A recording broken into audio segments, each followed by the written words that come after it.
सन 2854 में पृथ्वी एक ऊर्जा संकट का सामना कर रही है और इंसान पेंडोरा नामक एक हरे भरे परग्रही चंद्रमा की ओर यात्रा करते हैं जो अनोबडेनियम नामक एक कीमती खनिज से भरपूर है।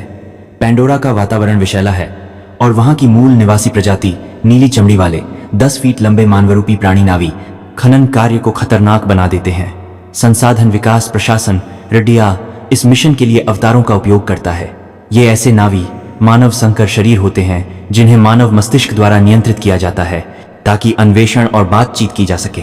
जेक सुली, एक अपंग पूर्व मरीन सैनिक, अपने मृत जुड़वां भाई की जगह अवतार कार्यक्रम में शामिल होता है। उसे अपने पैरों की सर्जरी कराने का वादा किया जाता है जो बहुत महंगी है। कर्नल क्वारिच उसे नावी जाति की जासूसी करने और उन्हें होमेट्री से बेदखल करने का काम सौंपता है। यह उनका पवित्र घर है जो एक विशाल अनोबटेनियम खनिज भंडार के ऊपर स्थित है।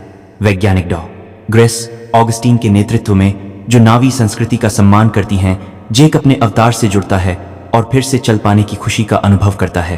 अपने पहले मिशन में जेक पेंडोरा के जंगली जीवों से घिरकर बिछड़ जाता है, लेकिन एक नावी राजकुमारी नेतरी उसे बचा लेती है। वह अनिच्छा से, लेकिन आवाजों की प्रकृति की देवी हैं के संकेतों के आधार पर उसे अपने रीति रिवाज सिखाने लगती है। जैसे जैसे जेक नेतरी और ओमतिकाया कबीले के करीब आता है, वह पेंडोरा की पारिस्थितिकी से उनके गहरे संबंध को समझने लगता है।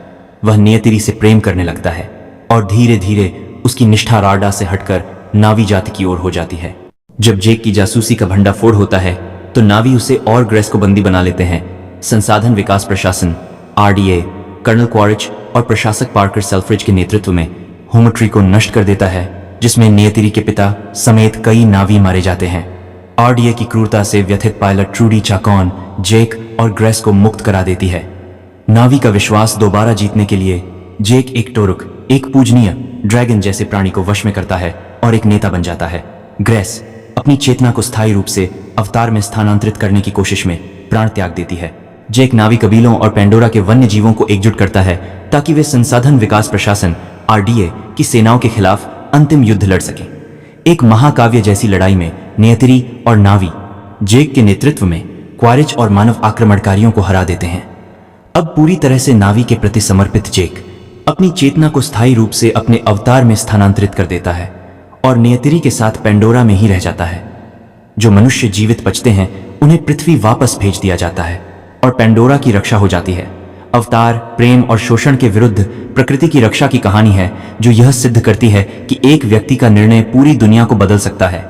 तो दोस्तों, अगर आपको हमारी कहानी पसंद आई हो तो ऐसे ही और एक्सक्लूसिव कंटेंट के लिए अपने पसंदीदा चैनल को सब्सक्राइब जरूर करें।